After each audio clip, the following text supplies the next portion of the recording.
Vate Vasudevaya. Om Namo Bhagavate Vasudevaya. Chapter 18. Conclusion, the perfection and reconnaissance. Text 1. Arjun Uvacha. Arjuna Uvacha. Sannyasasya Mahabhavo Tattva Ichhami Vedutam Tyagasya Cha Hrishikesha Pruthakesi Nisudana. Arjuna said, O mightier one, I wish to understand the purpose of renunciation, tyaga, and of the renounced order of life, sannyasa, O killer of the Kesi demon, master of the senses. Shri भगवान उवाच काम्यना कर्मणा कर्मणा कर्मणान्यासं सन्न्यासं कवयो विदुः सर्वकर्मफलत्यागं प्राहुस्त्यागं विचक्षणा. The Supreme Personality of Godhead said, the giving up of activities that are based on material desire is what great learned men call the renounced order of life, sannyasa, and giving up the results of all activities is what the wise call renunciation, tyaga. Text 3. त्याजं दोषवदिते के कर्म प्राहुमनीषिणः यज्ञदान तपकर्म न त्याजम् इति चापरे. Some learned men declare that all kinds of fruitive activities should be given up as faulty. Yet another sages maintain that acts of sacrifice, charity, and penance should never be abandoned. Text 4. निश्चयं शृणु मे तत्र त्यागे भरतसत्तमा त्यागो हि पुरुषव्याघ्र त्रिविधः सम्प्रकीर्तितः. O best of Bharatas, now hear my judgment about renunciation. O tiger among men, renunciation is declared in the scriptures to be of three kinds. 6.5 यज्ञदान तपः कर्म न त्याज्यं कार्यमेव तत् यज्ञदानं तपश्चैव पावनानि मनीषिणाम्. Acts of sacrifice, charity, and penance are not to be given up. They must be performed. Indeed, sacrifice, charity, and penance purify even the great souls. Text 6 एतान्यपि तु कर्माणि सङ्गं त्यक्त्वा फलानि च कर्तव्यानिति मे पार्थ निश्चितं मत उत्तमा. All these activities should be performed without attachment or any expectation of result. They should be performed as a matter of duty. Son of Pritha, that is my final opinion.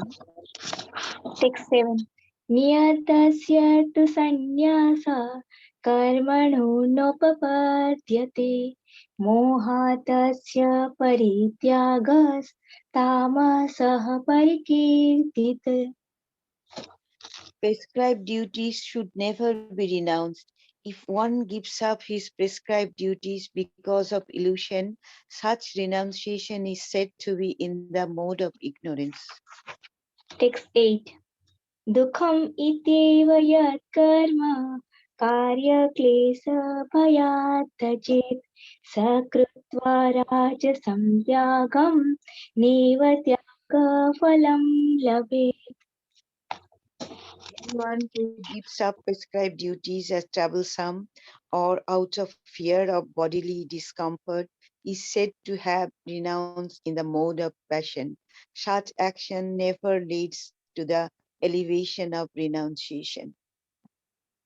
Text 9.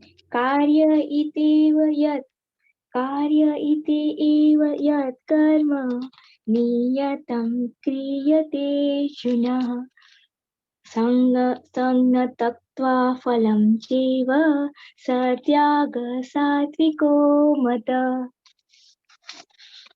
O Arjuna, when one performs his prescribed duty only because it ought to be done, and renounces all material association and all attachment to the fruit, his renunciation is said to be in the mode of goodness. Text 10. न द्वे न द्वेष्ट कुशलं कर्म कुशलेनानुसर्जते त्यागी सत्त्वसमाविष्टो मेघावीक्षिण संशय.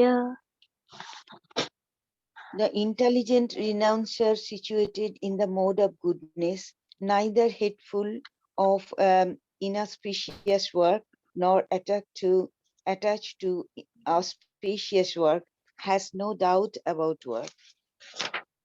Text 11. नहि देहभूता सख्यं त्यक्तु कर्माण्यशेषतः यस्तु कर्मफलत्यागी स त्यागीत्यभिधीयते.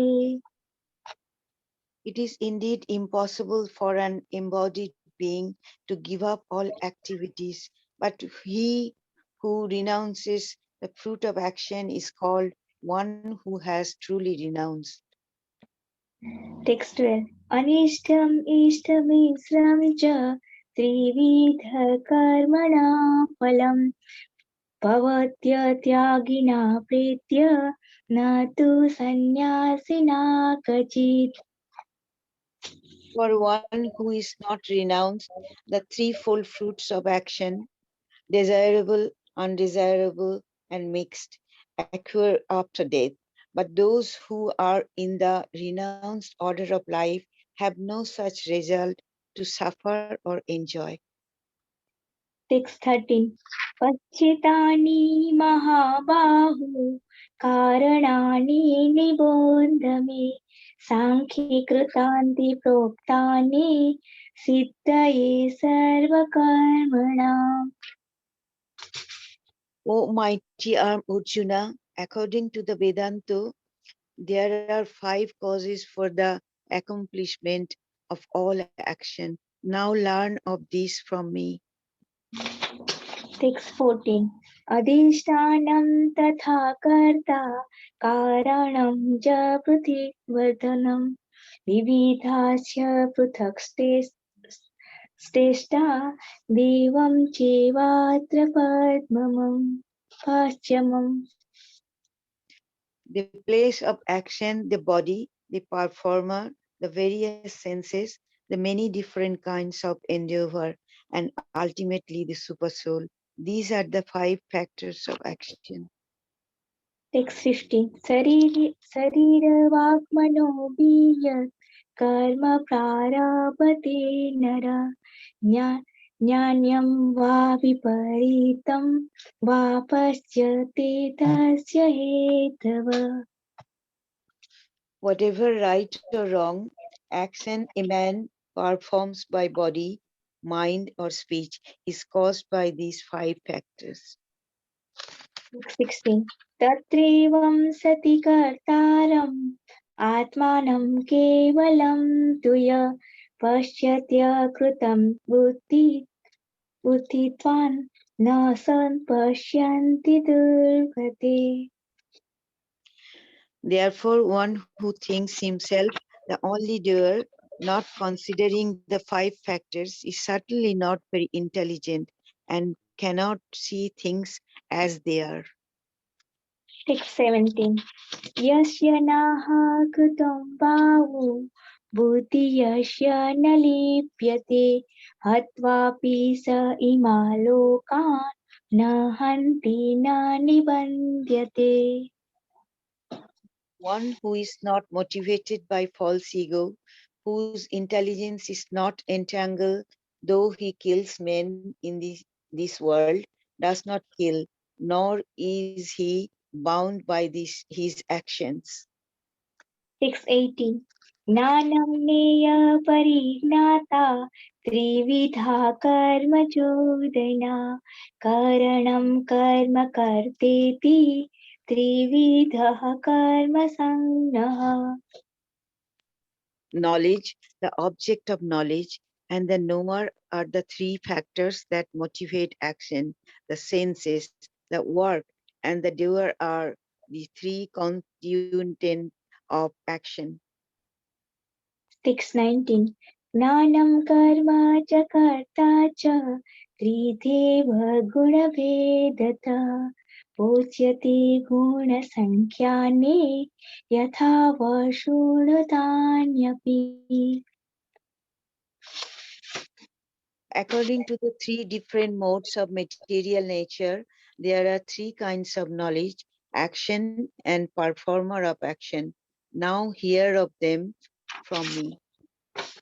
620. Sarvabhutesu yenekam bhavam avyayavekshate avibhaktam vibhaktesu tadgnanam vidhi satvikam. That knowledge by which one undivided spiritual nature is seen in all living entities, though they are divided into innumerable forms, you should understand to be in the mode of goodness. 621. Pruthakvetna tu yagnanam nana bhavana pruthikvedan veti sarvesu bhutesu tadgnanam vidirajasam. That knowledge by which one sees that in every different body there is a different type of living entity, you should understand to be in the mode of passion. 622. Yatu Krishna vade kasmin karye sattva mahedukam atatvatha vadalpam ja tatama samudrayatam. And that knowledge by which one is attached to one kind of work as the all in all, without knowledge of the truth, and which is very meager, is said to be in the mode of darkness. 623. Niyatam sankarahitam aragadesh aragadeshatकृतम् अफलप्रेषु न कर्म यत सात्विक उच्यते. That action which is regulated and which is performed without attachment, without love or hatred, and without desire for fruity result is said to be in the mode of goodness. 624. यतु कामेषु न सुना कर्म साहकारेण वा पुनः क्रियते बहुलायासं तन्द्राच समुदायतम्. But action performed with great effort by one seeking to gratify his desires and enacted from a sense of false ego is called action in the mode of passion. 625. अनुबन्धं क्षयं हिंसाम् अनोपेक्ष्य च पौरुषं मोहादारम्भते कर्म यत तामस उच्यते. That action performed in illusion, in disregard of scriptural injunctions, and without concern for future bondage or for violence or distress caused to others is said to be in the mode of ignorance. Hare Krishna. Hare Krishna. Hare Krishna. Thank you, Meena Mataji. That was a great recitation. Thank you, Supra Mataji, for your wonderful English recitation. I love hearing your Bengali accent. It really sounds Thank so you, nice. Guruji. Hare Thank you Krishna. for the opportunity. Hare Krishna. Hare Krishna. So Let me share my slides. So who we've got today? Saroj Mataji, Ajay Prabhu, Anna, Bhagavati Mataji, Bharat Prabhu, oh, Gokul Chandra Prabhu, Hare Krishna. We have someone, Hare Krishna, Ima Mataji, Jai Radhika Mataji, wonderful to have you. Jai Shri Mataji, wonderful. Jyoti Mataji, our diligent broadcaster and recorder. Kalpana Mataji, KP, I don't know who that is. Krishangi Mataji, Koshim Mataji, Madan Mohan Prabhu. So nice to have your association. Meena Mataji, Mitali, Uma Mataji, Pinky Mataji, Prabhuta Mataji, Premila Mataji, Priti Mataji, Puja Mataji, Rasalila Srimati Mataji, Rupa Mataji, Sailesh Prabhu, Santosh Mataji, Sharad Prabhu, Siprat Mataji, Sukhu Mataji, Usha Mataji, Varsha Mataji, Varsha Mataji again, Yashvini Mataji, Kanta, Prabhu Mataji, Shabani Prabhu Mataji, and Girish Prabhu, and Vishalini Mataji, and Navneet. All of your loyal followers, I recite your names for my purification. You are such loyal devotees of the Lord by coming here so regularly. So we shall recite the Mangala Charanam prayers. You're welcome to join in behind muted mics. Om Gyanati Mirandasya Gyananjana Shalakaya Chakshur Unmalitam Jena Tasma Shri Guruve Namaha Vanchakalpa Turubhyascha Kripa Sindhu Bhyevacha Patitanam Pavanebhyo Vaishnavebhyo Namo Namaha. Jai Shri Krishna Chaitanya Prabhu Nityananda Shri Advaita Gadadhara Shri Vashadi Gaura Bhakta Vrinda. Hare Krishna, Krishna Krishna, Hare Hare. Hare Rama, Rama Rama, Hare Hare. Namo Vishnupadaya Krishna Prishtaya Bhutale Srimate Bhaktivedanta Swami Niti Namine. Namaste Saraswati Deve Gauravani Pracharine Nirvishesha Shunyavadi Pastacha Dishatadine. Srila Prabhupada Ki Jai. So now we are today going to study text 14. Text 14, just to put this in context, is in a very interesting section. So at the beginning of this chapter, Srila Prabhupada stated that practically the Bhagavad Gita is finished in 17 chapters. And the 18th chapter is a summary of the previous chapters. So the text number 1 to 12, which we've just read and studied, that's a summary of chapters 1 to 6. And we know from our reading and discussion of Bhagavad Gita that chapters 1 to 6 deals with Karma Yoga. So these verses that we started yesterday and we're continuing with today, these are called a summary of chapters 13 to 17. And if you all can remember, we said that's the Jnana section. So the first 6 chapters are the Karma Yoga section. The middle 6 chapters from 7 to 12 are what? Anyone remembers? Bhakti Yoga. Bhakti, yes, it's on Bhakti. Bhakti Yoga. And then chapters 13 to 17 is Jnana Yoga, but it's not pure Jnana, it's Jnana connected with Bhakti. So in these verses 13 to 17, Krishna is giving a summary of this section. And it's a very powerful message the summary of chapters 11 to 13. I will ask later one or two of you to give me, in essence, your understanding of what the summary is. But let's read the verse first, because that'll give us insight. So text number 14. Adhistanam tata karta karanam cha pritak vidham vidhascha pritak chista devam chaivatra panchamam. Word for word synonyms. Adhistanam, the place. Tata, also. Karta, the worker. Karanam, instruments. Cha, and pritak vidam, of different kinds.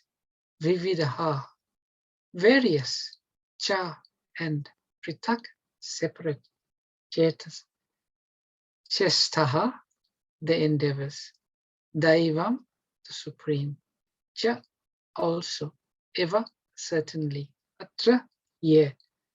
Panchamam, the fifth. Translation by Srila Prabhupada. The place of action, the body. The performer, the various senses, the many different kinds of endeavor, and ultimately the supersoul. These are the 5 factors of action. Purport by Srila Prabhupada. Srila Prabhupada ki jai. The adhisthanam refers to the body. The soul within the body is acting to bring about the results of activity and is therefore known as karta, the doer. That the soul is the knower and the doer is stated in the Shruti. Esha I drashta srasta. This is the Prashna Upanishad 5.9. It is also confirmed in the Vedanta Sutra by the verse Kyota Heva 2.3.18. And Karta Shastra Artha Vatat 2.3.33. The instrument of actions are the senses, and by the senses the soul acts in various ways. For each and every action, there is a different endeavor. But all one's activities depend on the will of the super soul, who is seated within the heart as a friend. The Lord is the super cause. Under these circumstances, he who is acting in Krishna consciousness under the direction of the super soul situated within the heart is naturally not bound by any activities. But those in complete Krishna consciousness are not ultimately responsible for their actions. Everything is dependent on the supreme will, the super soul, the supreme personality of Godhead. Very interesting section. If we try to understand the deeper meaning of this verse and the subsequent verses, there's a very powerful way for us to transcend the reactions of our activities. Now, those of you all who have been studying these verses, would you all like to say, what is Krishna's intention by listing out the 5 factors of action? What is the message that Krishna is trying to bring to us? Anyone would like to say? What is the essence of the message of these verses?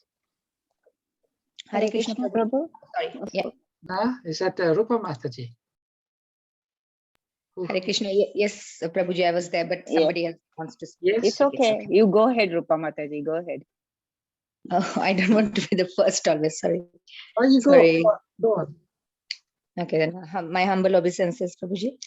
I was thinking, because when I read the Prabhupada's purport, where he's saying the soul is the karta, the doer, then I was thinking of the 3.27, where Krishna specifically says the soul is not the doer. Ahankar, the false ego, thinks that he is the doer, but the three modes of material nature are acting. So for my first confusion was the three modes of material nature. Why is it not brought up in this 5 factors?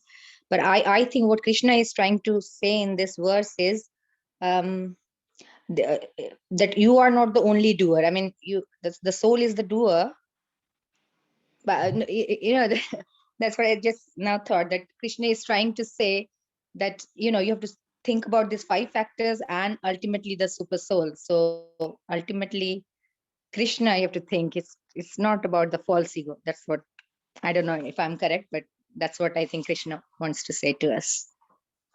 Thank you. It's very close. Thank you for that insights, Rupa Mataji. Your insights are always very, No, very sorry, nice. I might be wrong. I'm just thinking with my own little head, sometimes, obviously, not sometimes, I mean, I can always be wrong. So I'm just thinking with my little brain. That's it. Hare Krishna. Those are good insights, actually. You're quite close to the essence of the message. Bhagavati Mataji, did you want to share your insight? I think now Rupa Mataji has confused me as well. Okay, it's very nice anyway. But here I think so they're saying, in a way, the scripture says that the soul is the doer of actions. And it's confirmed by the scriptures. Is that right? It's in the Brahma Sutra I read somewhere in quite a while ago, and I thought that was what's confirmed by the scriptures. But if we say that if the soul is not the doer, but he is also involved in some of the actions, I mean, they don't feel any. You are correct. The soul is a doer, but we'll discuss it in detail. more detail. Because Krishna is saying, yeah, there are 5 factors for actions. So Yeah. Krishna Mataji, you are muted. Yeah. You want to share? What I was saying that Krishna is saying that we are not the only doers, that these 5 factors are the true causes of our actions. Yes. That's true. And Krishna wants to make a specific point here, and we'll get to that. Just stick with this one point and just see how you can find this common thread. Krishna is listing 5 factors of action here. The objective of Krishna doing this, he wants us to perform activities without becoming bound. Because we all know that when we perform activities that bind us, we become more and more snared. Just like an insect trapped in a spider's web, the more it tries to move and get out, the more entangled it becomes. So for us living entities in the material world who are constantly performing activities, we are being bound by the reactions of these activities. So Krishna is going to give us knowledge in these verses by which we become free from the reactions of these activities. And he does it in the most beautiful way. The Lord does it in the most beautiful way. The Lord is going to state 5 factors for action. And after stating those 5 factors for action, the Lord is going to lead us how through those 5 factors, but specifically through one and the most prominent of the 5 factors, how we can become free. So let us discuss that today. That's the interesting context. Don't we all want to become free from these actions? Aren't we all just tired of being trapped and caught in this material world? He said, spiritual life starts when we think, I just cannot move in this material world. I am simply trapped. This is a miserable condition. This feeling of being unable to move, because every time we move, we get more entrapped by our reaction. So anyone who's developed the sense of wanting to become free, they are the proper candidate for hearing Bhagavad Gita. So let's discuss. Srila Prabhupada actually gives us the clues in the previous verse. And Prabhupada starts off by saying, a question may be raised. that since any activity performed must have some reaction, how is it that the person in Krishna consciousness does not suffer or enjoy the reactions of work? Such a beautiful question Srila Prabhupada raises, and that automatically leads us on to the purport and this meaning of this verse. So the practical applications of these verses is that because the Supreme Lord is the ultimate cause, one who is acting in Krishna consciousness under the direction of the Super Soul within the heart is naturally not bound by activity, and those in complete Krishna consciousness are not ultimately responsible for the actions. So we shall discuss these two statements, how we naturally are not bound by activity, and also how those in Krishna consciousness are not ultimately responsible for their actions. Srila Prabhupada gives a nice example, but I'll come back to this. So these are the titles of the chapters that are being summarized. I'm not sure how much of these chapters you can remember or what's particular sticking out, but the Lord is summarizing these chapters in these few verses. Now, the Lord lists 5 factors for action. And we shall discuss each of them in a little more detail today. Adhisthanam, the place of action, the body, that is the first factor. Karta, the doer, which is the soul. And Prabhupada quotes Vedanta and the Upanishads to give the praman. Third factor for action is karana, the senses. The fourth factor of action is sesta, or chesta, endeavor. And the fifth is devam, the super cause, as Prabhupada calls it, the super cause. Now we'll explain each of them, and maybe Krishna willing, we will all try to grasp what the meaning is. So adhisthanam refers to the body. Another meaning of adhisthanam is sitting place. So all of us are in a body. If we didn't have this body in this material world, we won't be able to act. Like ghosts are living entities without bodies. Because they don't have bodies and they want to enjoy or fulfill their desires, they try to possess other people's bodies. Because without the body, those desires cannot become fulfilled. So the first factor of action is the body. We need the body to act. So that is adhisthanam. That is quite simple, easy to understand. So the second factor of action is karta, the soul. We have a body, but if there's no soul in the body is a dead body, it cannot act. That's what we call death. So the second factor of action has to be there. There has to be a soul accompanying the body. Otherwise, there can be no action. So that is the second factor of action. The soul in the material world needs a body. Now, what is the third? The third is karana, the senses. So we may have a body, we may have a soul, but if the body does not have senses by which it acts, then still there cannot be action. And Prabhupada says in the one lecture on the 22nd verse of the second chapter, you have got these senses. By some senses, you're acquiring knowledge, and some senses you're working. They are the 5 senses for acquiring knowledge and 5 senses for working. These are the senses. So for acquiring knowledge, for working, we need the senses. And Prabhupada says, and the 5 acquiring knowledge senses are the eyes, tongue, ear, tongue, smelling. We are acquiring knowledge by this. And 5 working senses are hands, legs, genital.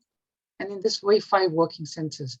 And 5 knowledge acquiring senses. Mind is the center. Therefore, 11. 11 plus 5 equals 16. So without karana, again, there cannot be action. So 3 we've covered. 3 factors for action. Then we go to the 4th, chesta, or effort. So we have the body, we have the soul, we have the senses. But if there's no effort, there's no activation of the body and the senses, still there will not be activity.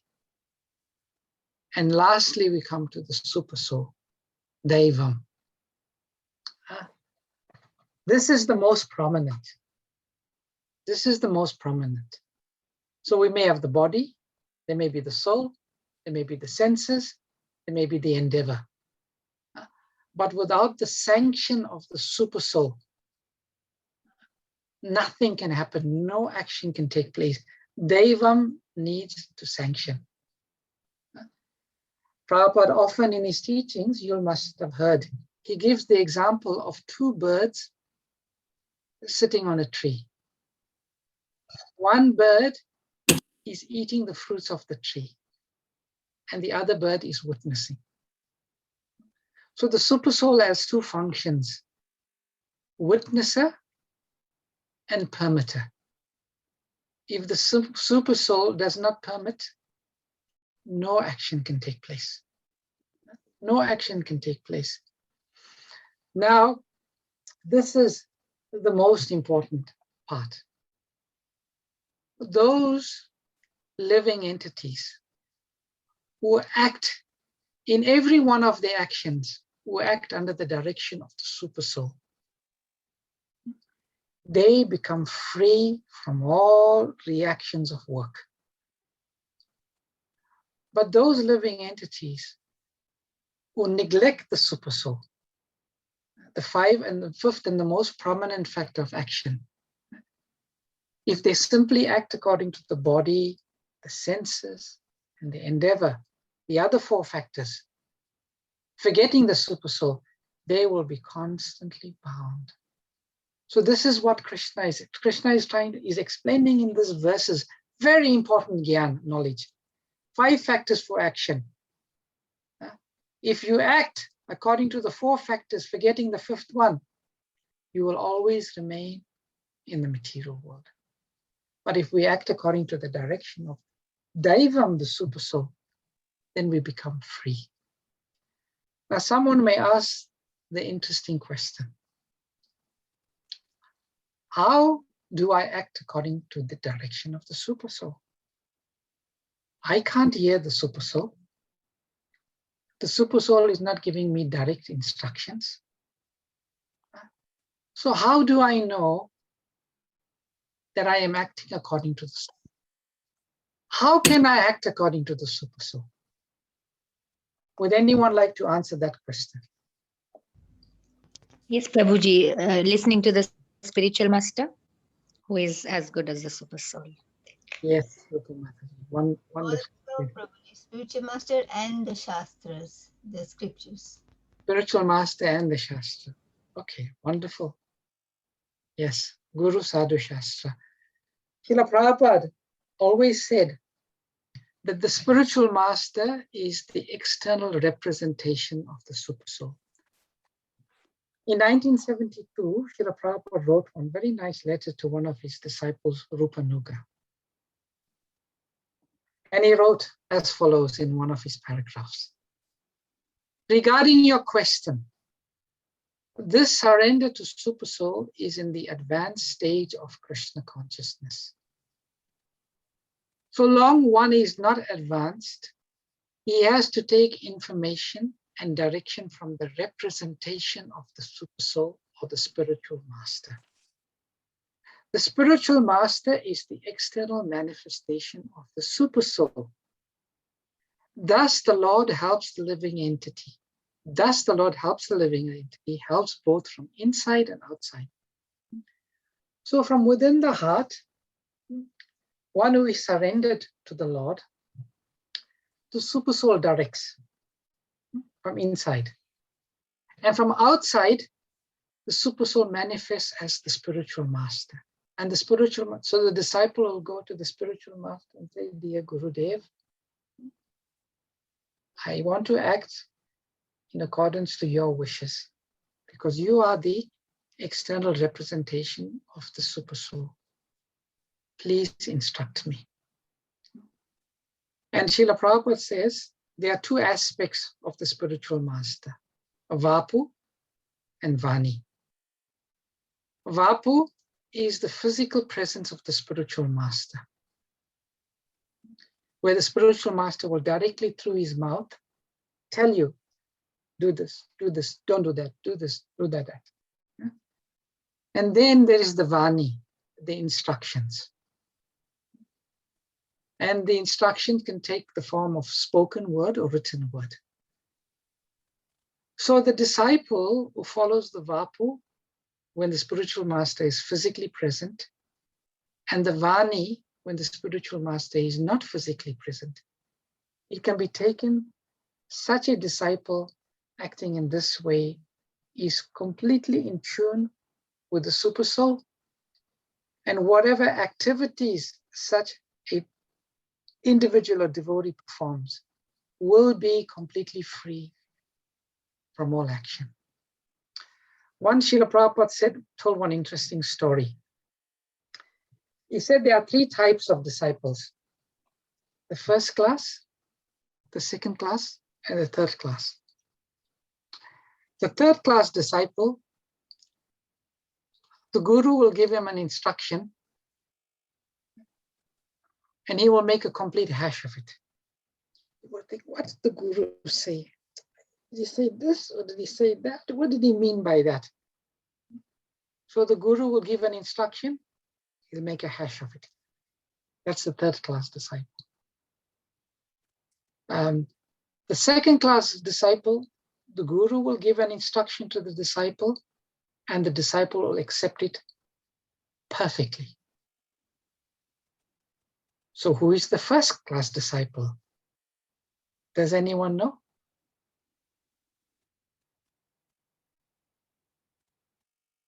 The first class disciple, even without the guru telling the disciple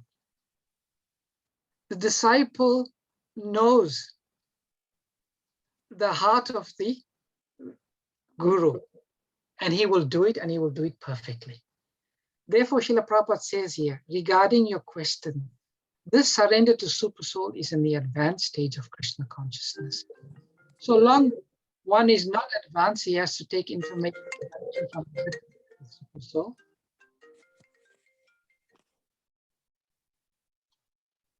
He has to take direction from the representative of the Super Soul. So when one becomes very advanced,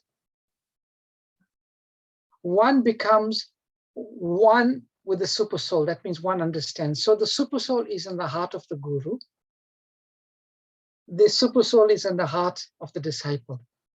When the disciple becomes so advanced, that Super Soul will reveal to the disciple what the spiritual master wants. And even without the spiritual master saying it, the disciple will know and he will execute it perfectly. So these are the three stages of disciples. And this should be our goal.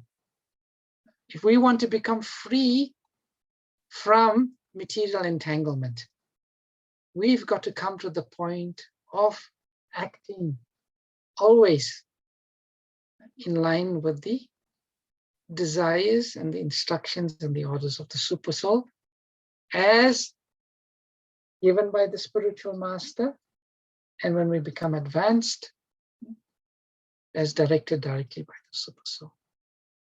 So this is what will be expanded upon in the following verses, but this is the gist of what the Lord is trying to say in this section of verses. Is that clear? Does that make sense?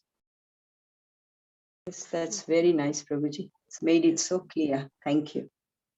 In one lecture on the second chapter, 17th verse of the first canto, Srila Prabhupada gives the example of the soldier. So Prabhupada says the whole thing is that we have to, just like same example we cited, that a soldier is killing his enemy. and the soldier is rewarded. Or you have killed such a big enemy, you are rewarded. Do you mean to say by killing one is rewarded? But he's not acting on his own platform. He's acting on a higher consciousness platform, higher order. So if a commander's order can give him immunity from the reaction of being hanged, why not God's command? That is the thing. So Prabhupada is making the important point here. Some people may say, how is it possible we can become free from reaction? Prabhupada gives us a very simple example. The soldier of the country, he fights on behalf of the country. He kills many men in the war. He comes back, he's given a big medal, and he's giving the state benefits. He's rewarded, he's praised. Because he's killed according to the authority of the country. But the same soldier, if he goes and shoots any ordinary man on the street, immediately he'll be arrested and put into jail. So Prabhupada is saying here, just a simple example, if one can have immunity, a commander can have immunity by the laws of the state. Why can't one have immunity by the laws of the Lord?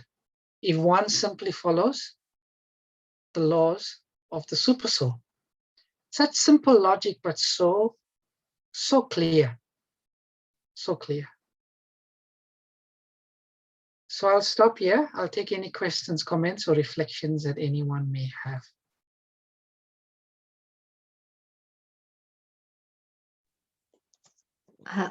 Prabhuji, sorry, the class was absolutely wonderful. I understood absolutely, I think very nicely, I understood everything. But the one question that I have is the three modes of material nature. Why doesn't Krishna mention them as well? I just think. Why doesn't Krishna mention the three modes of material nature here? That is a very interesting question because, previously Krishna says that one is acting. Yes. So, I don't know, I need to think about that a bit more deeply. I need to think.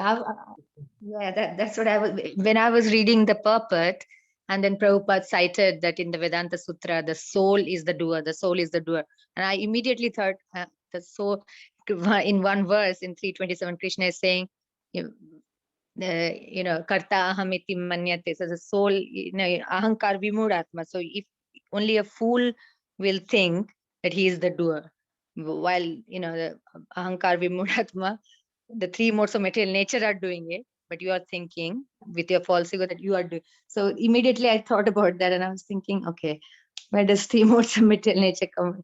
Obviously I understood your whole class and everything is clear to me, but I'm still thinking where the three modes of material nature should be.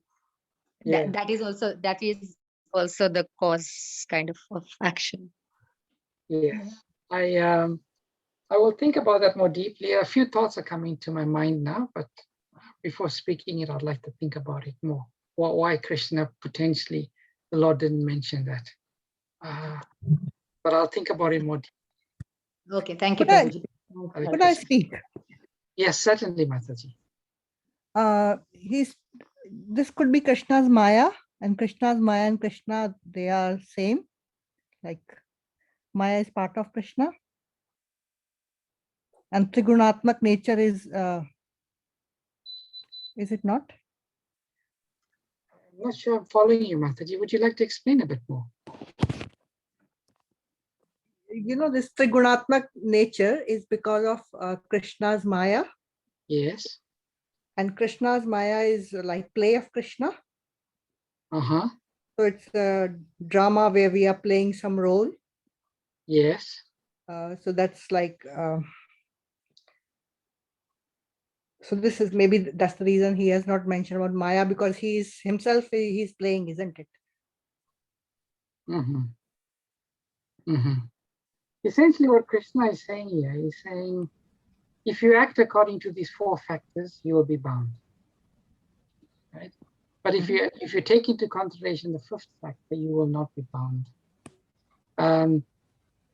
So Krishna specifically mentions the body, the soul, the senses, and the endeavor.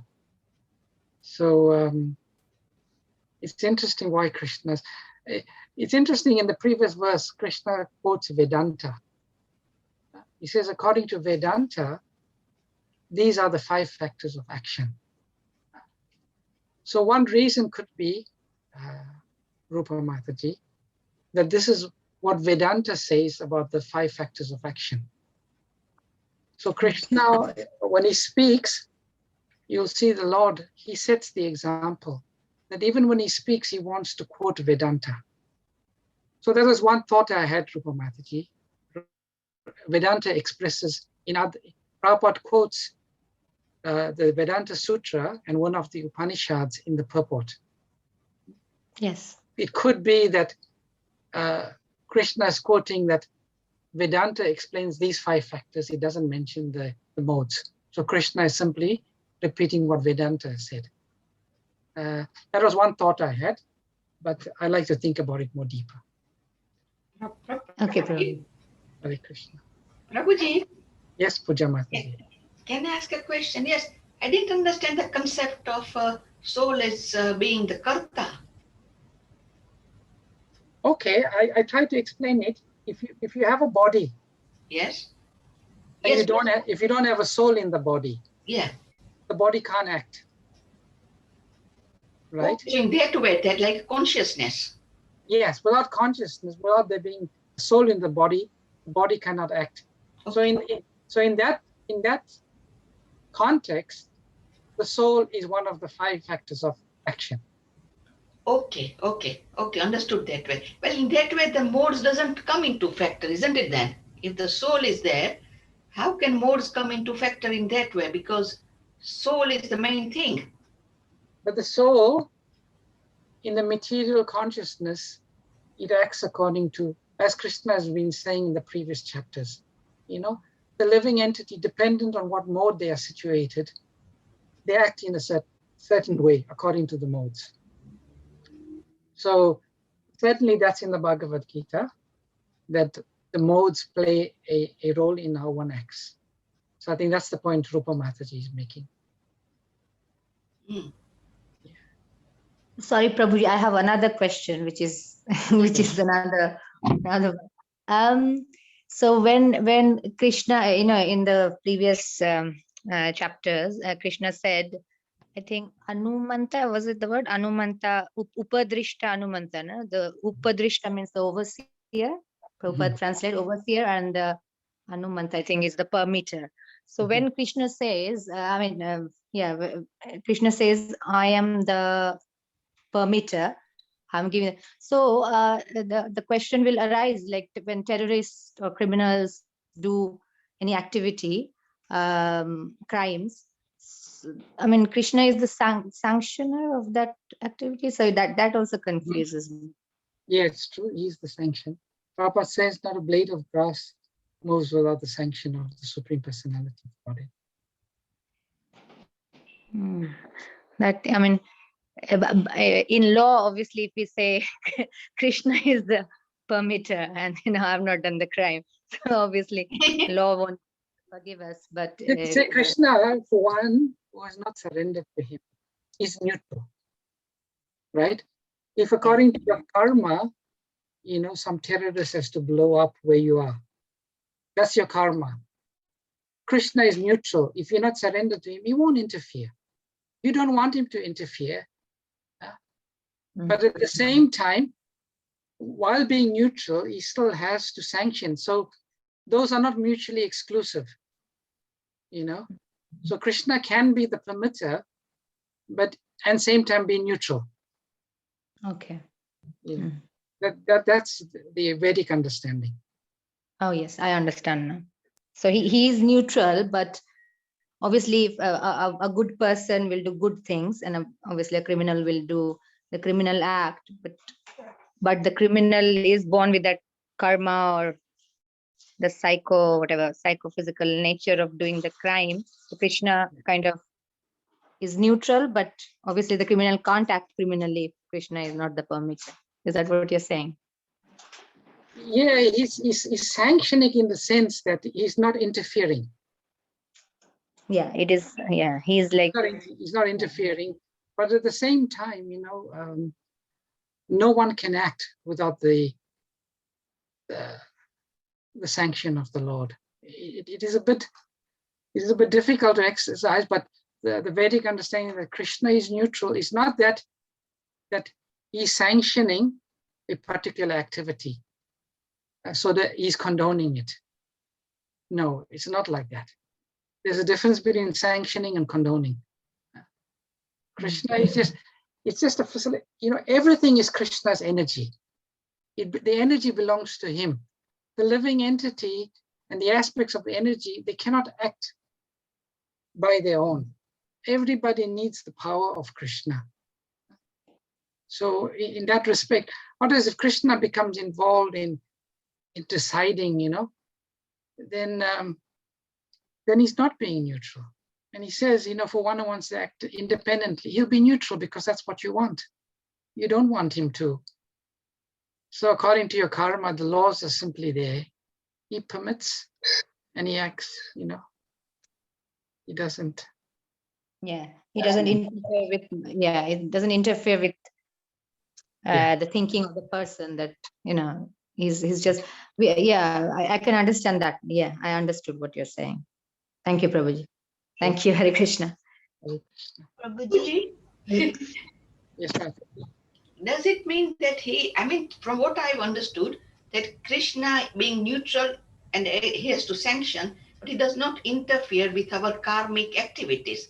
The results that we get, and it has to be sanctioned by the Krishna because he's the super soul. But our actions are our own doings, isn't it? Yes. So the Prabhupada uses the word in the purpose, super cause. Yeah. There's immediate cause and there's a super cause. In that, the super cause, he has to give the power for certain things to happen. Yeah. So you were right, Puja Mataji, in what you said. yeah. Oh, Hare Krishna, Prabhuji. Hare Krishna. Prabhuji, they give the example of a father. Like father, he does not want their children to become act wrongly. So father wishes everything, all the time good. But if, like Srila Prabhupada all the time gives example that a small child is being told that if this is a fire, if you go and touch, you'll get burned. But keep on telling, but still the child want to do it, then the father will allow them, and then they find out that, then they get the reaction. So same with criminals. Within Krishna is telling, no, this is not good, but because the criminals, they doesn't want to listen. So then they just carry on. So that way Krishna is permitting that. He said it's not good, but because they are the naughty child, keep on nagging and nagging. I want to do it. I want to do it. So then that way, then Krishna allows, okay, you do it. And then if you do it, then the actions you have to face the reaction. Yes. Yes, that's a nice way of expressing it, Krishna Vani Mataji. Very nice. Thank you for that. Thank you, Mataji. Hare Krishna. Hare Krishna, Prabhuji. Hare Krishna, Mataji. So, when we refer to intuitions, is that the super soul within telling you something, or is it your free will just going wild? Prabhupada said inspiration comes from the super soul. Okay. So intuition. Prabhupada used to say instinct. What is the meaning of instinct? Can someone explain? So even intuition, it's the super soul guiding or giving one some clue of what to do or what's forthcoming. Yeah, that is the super soul. That's the super soul. So then in that case, how do we then differentiate between our misuse of free will and the intuition coming from the super soul? Like we're making action, we're creating actions because we are misusing our free will and against the super soul guiding us. So if some thought comes to us. When you confirm your intuition with the spiritual master, Guru, Sadhu, then clarifies. Yeah, it's clarified. Otherwise, it's your free independent will acting without the sanction of the super soul. Without the sanction. Yeah. Okay, Prabhuji. Thank you so much. Hare Krishna. Prabhuji, I was also thinking about telepathy, you know, so if you love someone, like if we love our parents and they are far away in some other country or something, and because say I'm thinking about my parents, whether they are okay, some you know, some strong feeling, oh, I'm not feeling so well, maybe my parents are not well or something like that, and actually they also, you know, the telepathy is also, I think, the communication of the super soul in us and super soul in the loved one. Is it my right thinking? I don't know, because I always thought about what is telepathy. You know, you think about a person very deeply whom you love, and then you are thinking and you are sad, and then you ask, you know, you call them or something, and they say, yeah, I'm not very well, and this and that, and it just, you know, just that you, how does it happen? Like they're far away, but Yeah, because you're deeply thinking, if something happens like that as well. yeah. It's only if we can. It only makes sense when you think of it in the context of the super soul, isn't it? Because of physical proximity, all of these is just, it's not physically possible, isn't it, to understand and feel where someone. So the super soul can reveal all of that to us. Yeah, I would, without providing any definitive evidence, but it would make sense to me that it's the involvement of the super soul. Yeah, when Prabhuji, when you said that, you know, the telepathy, this thought came to me when you were explaining that the first class devotee, first class disciple will be one where the spiritual master doesn't say it, but they understand the heart of the spiritual master and does the work absolutely perfectly. So then I thought, you know, just like the first class disciple is completely entwined with the heart of the spiritual master, in the same way, when we love our parents or love somebody, it is the same thing that is happening actually, that we know the heart of the person, what they want of us, and we do it perfectly without their saying to us what to do. Yeah, that could be there. That could be there. Thank you, that was just a thought. Thank you. Hare Krishna. Thank you for sharing that. All right, everyone. Hare Krishna. Hare Krishna, Satyanarayan Prabhu. Satyanarayan Das here. Hare Krishna. This is how I understand first class devotee or disciple of a guru. Means first class devotee reads mind of his spiritual master. Is that correct? Prabhupada explains it, Prabhu. Prabhupada uses the word Chaitya Guru. And he does act accordingly. Yes. So the super soul is in the heart of the guru. The super soul is in the heart of the disciple. So that super soul in the heart of the disciple, who is also in the heart of the guru, he can reveal to the disciple what is in the heart of the guru. So Prabhupada uses the word Chaitya Guru in this context. So essentially the super soul is revealing to the disciple, yes, your guru is desiring this. The guru wants this to happen. And that super soul within the heart, for one has to be very tuned in, very surrendered, very, very surrendered, very advanced. That's why Prabhupada uses the term advanced stage. Then the super soul within the heart will reveal. Therefore, that's how a disciple, even without the guru saying, he just knows, he does it.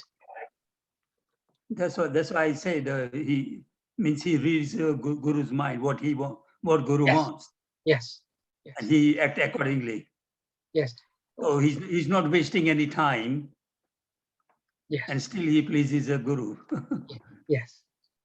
That's how I understand. Another thing is about free will. Free will, I understand. Free will means Krishna is giving us a choice. Yes. And how he's giving us a choice, same time he's guiding us that if you do this, you get this. If you do that, you get that.